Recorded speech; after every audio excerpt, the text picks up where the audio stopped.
Hey, we're going to be in Matthew chapter 28 here. Matthew chapter 28, if you want to go ahead and pull out your Bibles. And over this next month of January, we're going to be in a series to start out this year. And we're going to be in Matthew 28, specifically the last little bit of Matthew 28 in the Great Commission. And we're going to be talking about this new series called Formed and Sent.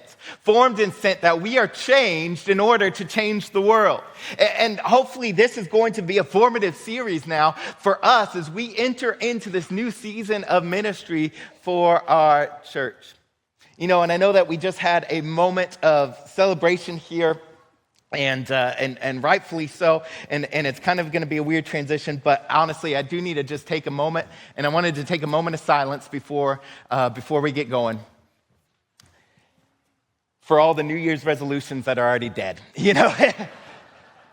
I know for some of us, man, we had big plans. I had plans to go running on January 1st, but then I looked out at the weather, and where I was, it was 7 degrees, and I was like, January 2nd sounds great. And, you know, there's all sorts of New Year's resolutions that we have, and yet some of us have already followed down. And, you know, I don't actually really make resolutions anymore. I just have New Year's goals. It feels less trite. And so I'll have goals, and sometimes, though, what happens is my goals inevitably gets wound up in my wife's goals. A couple years ago, she had a goal to run a half marathon. And inevitably, you know what that meant? About a few months later, I was somehow also training for a half marathon because she was lonely when she was running. And so as we were running, you know what my favorite part about saying the favorite part about running a half marathon for me was saying that I was training for a half marathon, right? Like, because I would tell people, like, yeah, I'm training for a half marathon. I ran a quarter of a mile that morning, but I was training for it, you know. It was still a little ways out. It was still a little ways that I had to train a little bit longer, but I would be able to say that I was training for a half marathon. It would be silly, though, if you were a runner, and many of you are, or a biker, or something like that, if you were training for a long race, if you just went out and had a race, if you just did it without any training whatsoever, that is a silly thing to do. I remember the first time that I tried that. Whenever my wife, she was already built herself up to 6 or 7 miles, I just ran out, and I was like, oh, I can do this. I could not do that. 6 or 7 miles was a little bit too tough for me whenever I had not been running for the last couple years before that moment. You have to work yourself up to that. You know, here at Grace Point, we talk a lot about living sense. We finish every single series off with it. We finish every single sermon off with that phrase, live sent, as a reminder to go out to change the world. But sometimes I get concerned. I was like, man, are we sending people out to go run a race in which they haven't been trained yet? And I want to make sure that as we start this series off, as we start this year off, as we are not just saying, yes, we want to change the world because that is our ultimate goal, is to change the world for Jesus, but the very first step is to make sure that Jesus has also changed us. Because, see, Jesus has sent us on mission. That's the main point that I want to convey to you, really, this whole entire series, is that Christ is sending us on a mission together. But in reality, if we have not first been formed, then we won't succeed at being sent. And we need to make sure that we first are the type of disciples that God has called us to be, in order that we go out and also make the right disciples as well. Christ has a purpose for your life. He has a mission for your life. For many of us, if we look back at the year 2025, it would be hard for us to see much value in the things that we did. If I asked you to take toll of everything that you did in last year and say, what was the most important thing that you did? Some of us might even struggle to answer that question. But I don't want you to struggle, because God has you here for a purpose. If he didn't, he would have called you out to heaven already. But instead, he has you here for a purpose. And the very first purpose is to know God, to know him, to love him, to be changed by him. And the more that we do that, the more that we get to change everybody else around us as well. And so that's what we get to talk about over this next month. We're going to be in Matthew 28 every single week. You're going to know it. You're going to know it well. I hope that you memorize it by the end of January. Let's go ahead now and get into Matthew 28, verse 16.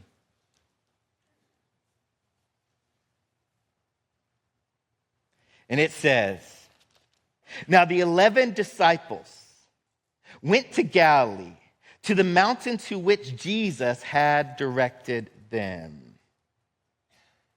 Starts out by saying the 11 disciples. Now, if you know your Bible well, you know that that's not the right number. There should have been 12 disciples, right? But don't forget that this is actually the very end of the Gospel of Matthew, the very end of the story of the book of Matthew. And so already what has happened is Jesus has already lived. He's already come. He's already died. He has already now risen up again. And that also means that there's also Judas, who is no longer with them because he has betrayed Jesus and now is no more. And so now it says that the 11 disciples, and can you just imagine now with them, the week that they would have had leading up into this. This is immediately after the resurrection at some point. They would have seen Jesus Christ. They would have worshiped him. In the last week, they saw the entire city of Jerusalem singing, "Hosanna, Hosanna," praising him, saying, "Make him king," only then to a few days later say, "Crucify him." They saw him die a criminal's death. They saw Peter reject him. They saw Judas end up betraying him. They all scattered, and then they saw him raise up again. Like they had a crazy, crazy week there. I mean, that would have been tough. These guys have probably been through a whirlwind at this point.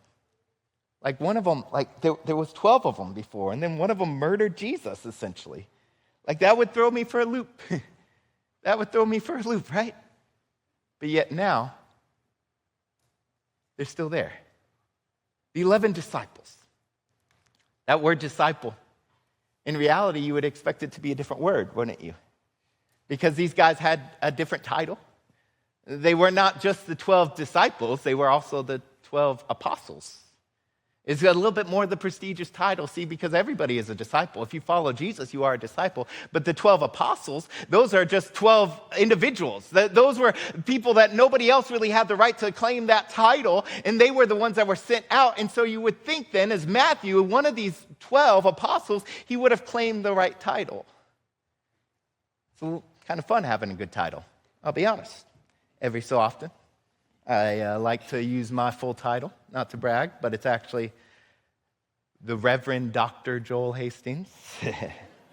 You don't have to call me that. I make my children do, but no. No, I never actually go by the title doctor because I've realized if somebody ever has an emergency and they say, "Is there a doctor in the room?" They're not talking about me, and I don't want them to talk about me, right? These guys, they had every right to say, "We are the 12 apostles." They had every right to deem themselves high, but I love it because so frequently it is not referred to them as the 12 apostles, but as the 12 disciples. That term disciple, which we're going to talk a lot about over this next month, it means a learned follower. It's more than just a student, a pupil inside of a classroom. It's somebody that not only wants to know what the teacher knows, but it wants to be able to do the things that the teacher does. Really, probably the best terminology that we have for it is an idea of an apprentice. These guys have lived with Jesus. They have followed Jesus. And now they went up to Galilee. And Jesus had just been crucified down in Jerusalem. But now he goes up to Galilee. Galilee is an interesting place because, one, it's where 11 out of the 12 apostles were actually from, was from that area of Galilee. The only one that wasn't from that area, coincidentally, was Judas. He was always the outsider of the group. But now, whenever Jesus has had his crucifixion, and now he's had his resurrection, at some point there, he says, "Go to the mountain which Jesus had directed them." It was before all of this. He's like, "Hey, guys, just meet me up there sometime." Do you remember what it was like before we had cell phones? Man, some of these kids in here, they will never understand. Like, we used to, it was a crazy time. Like, we would just say, "Hey," at the end of the day at the mall or something, you'd say, "Meet at JCPenney's at 5. And if the other party didn't show up, you were just left there forever, right? I remember, as a kid, 3 different times in my life, I got left at church with no way to tell my parents that I was left at church. The deacons were taking me home. That's how I knew I was going to be a pastor one day. It's in my father's house now.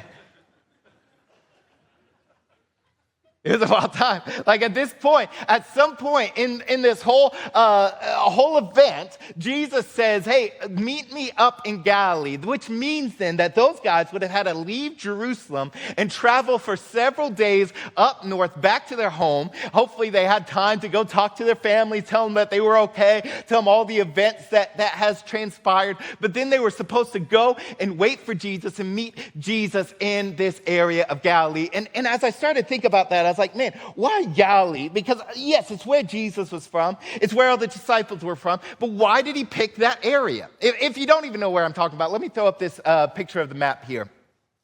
The area, this is Israel, and Jerusalem is down at the bottom near the Dead Sea, which is that long lake at the bottom there. The red part is a general area called Galilee. It's the northern part of Israel, and it's where Jesus and all his 12 disciples were from. It's an interesting place, though, because it wasn't really the most Jewish place. In fact, it was called Galilee of the Nations, or Galilee of the Gentiles. It was a very Gentile place, and yet that's where Jesus came. In fact, if you know the history well, you know that initially this area was not really referred to as Galilee by the Israelites. Instead, it was called an area of Zebulun and Naphtali, which is the tribes, the 12 tribes of Israel. Two of them were up there, and that was the area. But those two tribes in that area up in the north was so pagan, they got so mixed in with the world, mixed in with the Gentiles, they ended up leaving the God of Israel. And because of that, whenever Assyria came in and destroyed Israel, they came in right through Galilee. They came in right through an area, and they started to destroy all of Israel right through that area. And so whenever you hear of the land of Zebulun and Naphtali, whenever you thought of this was not a good place. It would be like saying Ground Zero or Pearl Harbor, just awful places. LSU, awful places, I don't know. And yet that's where Jesus came. It was always the plan to come this way. Actually, in Isaiah chapter 9, I think I have this verse up here. In Isaiah 9, it says, but there will be no gloom for her who was in anguish. In the former time, he brought contempt into the land of Zebulun and Naphtali, but in the latter time, he made glorious the way of the sea, the land beyond the Jordan, Galilee of the nations. Jesus came down to ground zero. Jesus came down to the darkest place, the place where Syria came in, completely destroyed Israel. This was in their memory, and yet that was the very place that Jesus decided to meet Israel. Jesus specializes in meeting us in the deepest, darkest places, in the places of complete destruction, in the rock bottoms, in the hardest places. That's where Jesus comes. Where's the ground zero of your life? Where's the darkest place of your life right now? That place where you say, you know what, I don't want people to know about it. I feel so broken when I think about what has been done to me. I feel so broken to think about the things that I have done. I don't want to remember. I don't want to live through that shame anymore. That's where Jesus meets us. He came and he found all those men living in Galilee.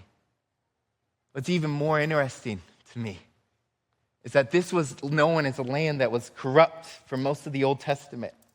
It was mixed in with all the Gentiles for most of the Old Testament. After they were taken off by Assyria, eventually some of the Jewish people came back after the captivity. They were determined so much to say, we are never going to fall away again. And so they started to create synagogues that would teach the people the law of God so they wouldn't fall away. They started to raise up rabbis who would then have disciples. And the place that started was in Galilee.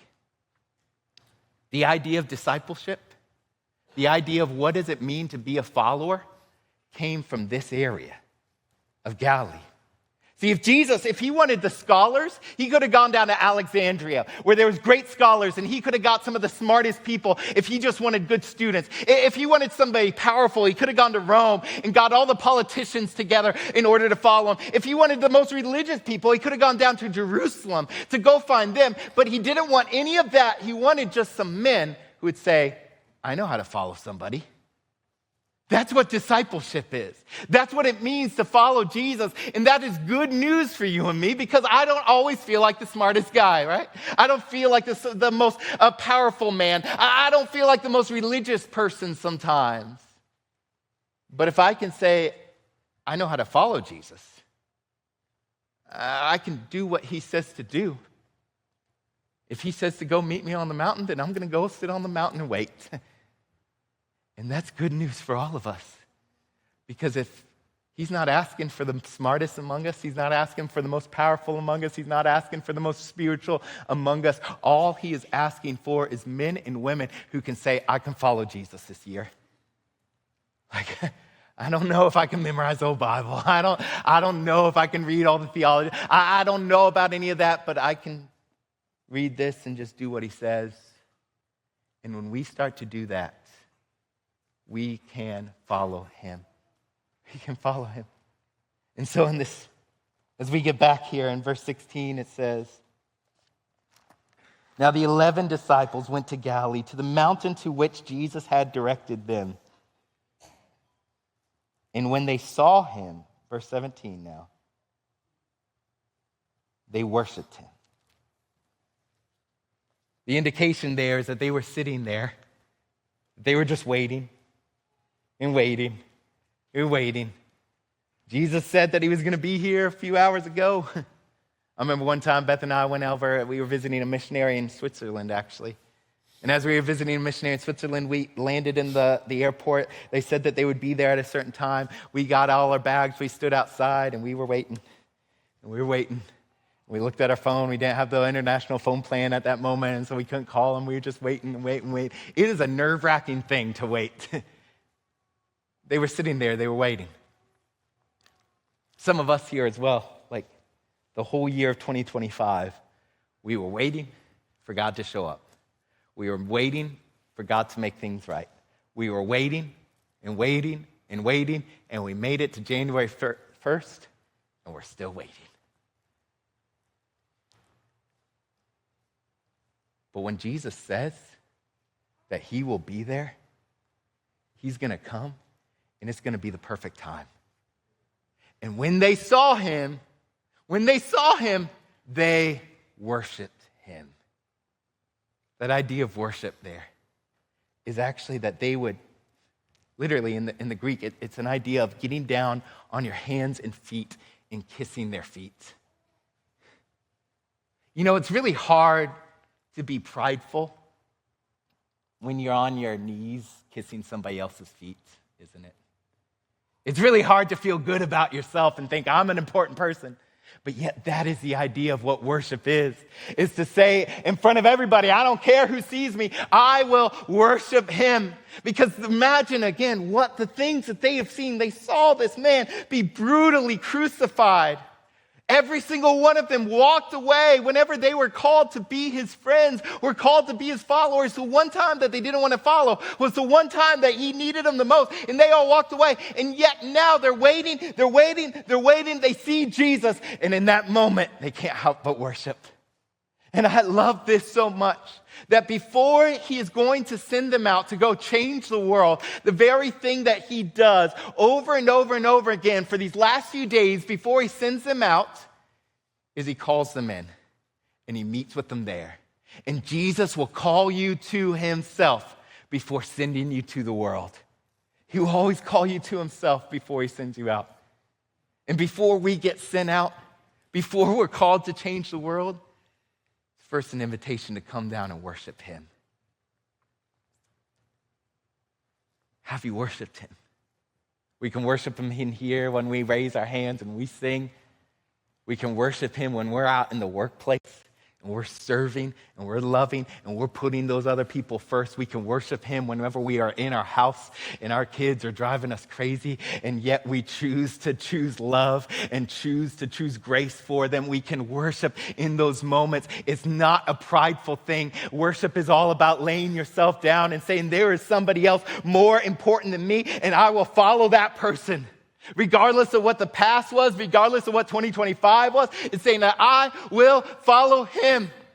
That's all he is asking for every single one of us in here today, is to say that I will follow him. They worshiped him. The great Jubilee. But then it gets, this last phrase, and then we're done, is a little bit odd. It says, when they saw him, they worshiped him, but some doubted. What? That's a little bit odd, isn't it? Like, once again, like these guys, they saw Jesus die, and then they saw him come back to life. Like, just think of everything that they would have seen in this everything that they would have seen over his last 3 years. Like, they were walking along the seashore of Galilee, and that's when Jesus came and he found him. He said, hey, if you want to be fishers of men, follow me. And for the next 3 years, like, they saw some things, guys. Like they saw whenever Jesus just took a couple loaves and a few fish and fed 5,000 people. Like they saw whenever Jesus went to a little girl that was dead and he went over and he grabbed her hand as everybody was laughing at him. He grabbed her hand and raised her up and she lived again. Like they saw these things. They were out there on the Sea of Galilee. Whenever they thought they were going to die and tip over, Jesus was sleeping in the back of the boat. They rush over to him. They say, Jesus, wake up. He stands up and with one word, he says, peace, be still. And the wind and the waves obeyed him. They saw all of this. They saw him walk into Jerusalem. They saw him be brutally murdered. And then they saw him rise up again. They saw all of it. And some doubted. What? That doesn't make sense for us. Until we remember that I have seen so much goodness of Jesus in my life. That he has walked with me every single day. That there hasn't been one moment that Jesus Christ has left me. That even in the hardest moments of the hardest days, that he has been walking beside me. That I have seen and tasted the goodness of God. And yet sometimes I worship and sometimes I doubt. That word for doubted, it means duostasis in the Greek. It's double-minded. It's double-stated that you go. In one moment, you're in worship. In the next moment, you're doubting. And I find myself in those moments a lot. Where there's one moment where I feel like God is going to come through. That I feel like I'm ready to lay down my entire life for him. And in the very next moment, it feels like, God, I don't know if you even know who I am anymore. I don't know if you exist anymore, God. And we go back and forth and back and forth and back and forth. And if you're in the moment now, the thing that he is calling you to is simply to say, come back to worship me. Come back to obey me. See, because that doubt doesn't disqualify us. It's an opportunity to believe. The doubt does not disqualify us. It's an opportunity to believe in him more. And if there is doubt in any part of your life that says, I don't know if I can financially give to Jesus. I don't know if I can actually serve him. I don't know if he actually wants. Those are simply just opportunities. Those are the places in your life for which you are called to trust him even more this year. You know, that word doubt, it's an interesting word. I started to look it up there because I was just so encaptured by this idea that here were these 11 guys who had seen so much, that were still following Jesus, and yet some of them worshiped and some of them still had doubts in their hearts as well. I started to look it up here as we start to close out. That word doubt is only actually mentioned one other time in all of the New Testament. It's a very rare word, and once again, it means that you're half in and you're half out. And in that moment now, there's only one other time that it's mentioned. And that one other time was back in Galilee, one other time, on the Sea of Galilee. See, after Jesus had fed the 5,000 people, He feeds them all. He sends his disciples out into the sea. It says that Jesus goes up on the mountain to pray. And as he is praying, he sees them in the middle of the night. A big storm comes across that Sea of Galilee. They are now struggling in the sea. And it says then that Jesus now gets up and he starts to walk across the Sea of Galilee. He's walking on water. And as he's walking on water, some of the Gospels, it's almost in a humorous way, it says that he intended to pass by them. So they're over here. They're struggling for their life. They think that they are about to die in the midst of the storm of life. And Jesus now is just strolling on by saying, hey guys, I'll see you when you get to the other side. And in that moment there, they see this man glowing or in the moonlight in the middle of the night. They see him walking across and they say, it's a ghost. We're all going to die. Now we're even seeing ghosts as they have been up all night fighting and fighting and fighting just to get across. They see Jesus and finally they realize who he was. And Peter, of all people, Peter, loudmouth Peter, after he had just thought it was a ghost, he says, Lord, if it's you, command me to come and I will come. And Jesus says, come. And you know the story. You know the story. Let me illustrate. Hey, Jared, could you come up here for one moment real quick? Let me illustrate it this way. I'm going to give Jared a promotion. He's going to be Jesus for me in just a second. Jared, could you just stand right there, brother? All you got to do is stand there. Jesus says, come. And in that moment now, Peter takes a step. And he starts walking on water. And he looks at Jesus. And he can see Jesus. And for the very first time in all of history, here's a man that's literally walking on water. He's getting closer and closer to Jesus. And it's the craziest thing. Like he thought it was a ghost 5 seconds ago, right? If it was a ghost and the ghost had come, like Peter would have died. I don't know what Peter was thinking, but he just saw Jesus. And in the storm of life, he thought he was about ready to die in the boat. So he said, if I'm going to die, I'd rather be with Jesus anyway.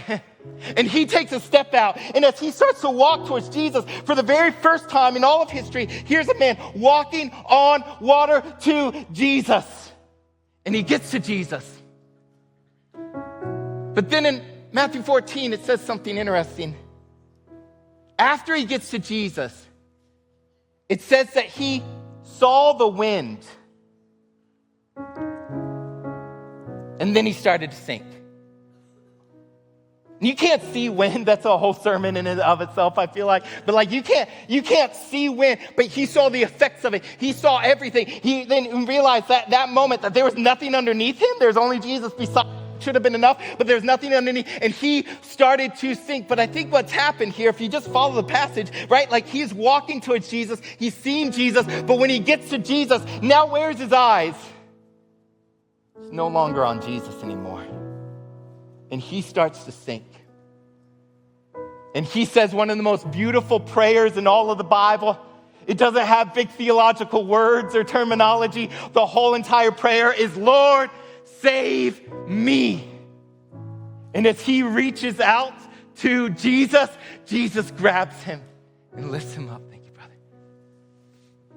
And as he gets lifted up out of that water, Jesus says this phrase, "Oh, you of little faith, why did you doubt?" Same idea of doubting. Why did you go back and forth? You were walking on water. You were doing it. The moment that you take your eyes off of Jesus is the moment that doubt starts to creep back in. But I have good news. That all it takes is a prayer like Peter's that says, Lord, save me. And as we cry out to him in worship here this morning to say, Lord, save me, he is always right there. He has not left you. He is still beside you. Even if there's nothing beneath you, he can hold you. And in this moment now, he gets back to the boat. And see what happens in the next two verses here. It says the disciples, when they got back into the boat, the wind ceased and those in the boat worshiped him, saying, truly, you are the Son of God. That's the invitation for all of us. That one day God has a mission for all of us. But before we go out and change the world, we first let him change us. Let's take a moment now in quiet reflection. Some of the prayer team members are already up in their spots. If you're here today, number one, if you've never put your faith and trust in Jesus Christ, I want to invite you to do that today. There's no magic words, there's no magic prayers.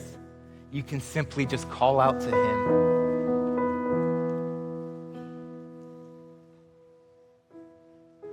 For all of us here, my challenge for all of us as we go into this next season to say, Lord, I want to come back to you today. I want to come back to you today. Even if we've been living in a season of doubts, we came into this year not fully confident in what God can do. He is always just one prayer away of, Lord, save me. If you're here today and you want prayer, we have our prayer team up on the catwalk here. It's gonna.